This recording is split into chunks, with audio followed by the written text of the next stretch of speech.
Selamat datang di pembahasan kita kali ini. Oh ya, sebelum kita mulai, agar tidak ketinggalan konten menarik lainnya, mohon aktifkan tanda lonceng, like, dan subscribe channel Informasi Layanan Masyarakat ya. Terima kasih. Oke, hari ini kita akan mengupas sebuah tulisan yang jujur aja bener-bener menusuk hati. Judulnya aja udah bikin kita mikir, mengubur masa depan di ujung pena. Ini tentang bagaimana harapan bisa menjadi barang yang sangat mewah. Kita langsung aja ya ke pemicu dari semua ini. Coba deh dengerin kutipan ini. Ia mengakhiri hidupnya karena sebuah alasan yang seharusnya remeh di telinga kita. Ibunya tak mampu membelikan sebuah buku dan sebatang bolpoin. Bayangin sebuah nyawa muda berakhir gara-gara buku dan bolpoin. Sesuatu yang buat kita mungkin sepele banget, tapi buat anak ini, itu adalah akhir dari segalanya. Nah, lewat tragedi ini, penulis artikelnya ngajak kita buat melihat lebih dalam lagi. Ini bukan cuma satu peristiwa sedih aja loh, ini tuh kayak sebuah jendela buat kita bener-bener ngerti apa sih arti kemiskinan itu sesungguhnya. Ternyata, kemiskinan itu bukan sekedar angka. Coba deh kita lihat perbandingan ini. Bener-bener kayak langit dan bumi kan? Di kota, mungkin kita pusing mikirin saham yang naik turun, harga emas, atau soal AI yang makin canggih. Tapi di sisi lain, di desa, di pelosok negeri, ada orang yang berjuang mati-matian cuma buat dapetin satu buku, satu ballpoint. Perjuangannya melawan rasa malu. Ini benar-benar seperti tamparan keras buat kita semua, ya nggak sih? Jadi, penulisnya mau kita berhenti ngelihat kemiskinan itu cuma sebagai data statistik. Bukan, kemiskinan itu nyata, bisa dirasain.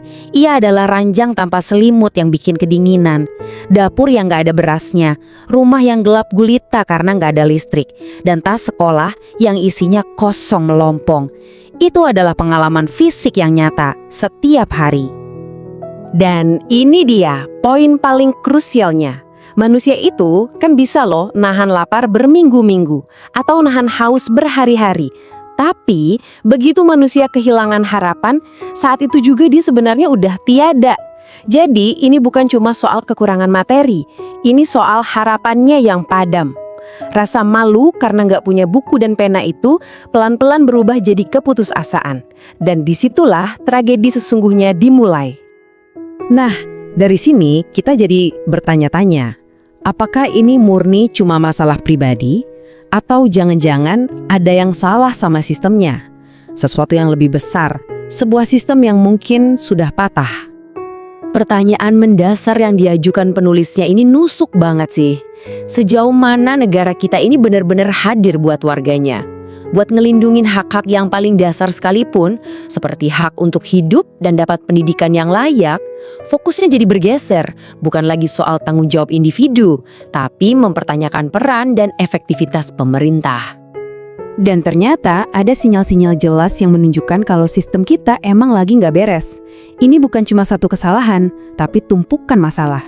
Pertama, data yang nggak akurat, yang bikin bantuan sering salah sasaran.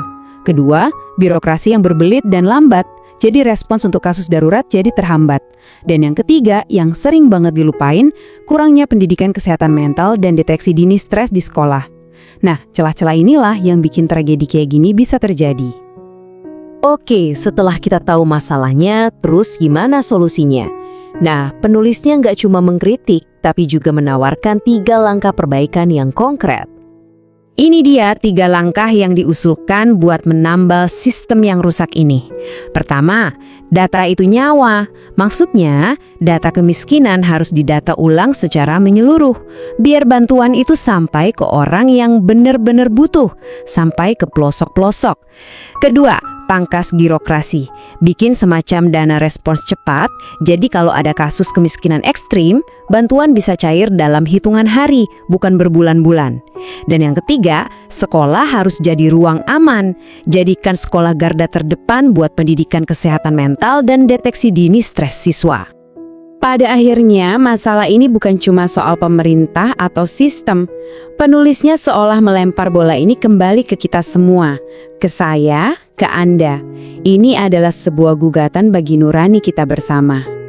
Karena begini, Ketika ada satu anak saja yang tidak bisa membawa buku dan ballpoint ke kelas, itu bukan lagi sekedar masalah keluarganya dia. Itu adalah alarm keras. Sebuah sinyal bahwa sistem kita, sistem yang seharusnya melindungi yang paling lemah, mungkin sudah berhenti bekerja untuk mereka. Dan kita tutup pembahasan ini dengan sebuah kutipan yang wow, dalam banget. Yang mati sebenarnya bukan hanya satu nyawa. Yang mati adalah kemanusiaan dan nurani kita bersama. Ini bukan lagi soal kebijakan, tapi soal siapa kita sebagai manusia. Jadi pertanyaannya sekarang buat kita renungkan bareng-bareng adalah, apa yang akan kita lakukan supaya tidak ada lagi pena yang patah sebelum sempat menuliskan masa depannya?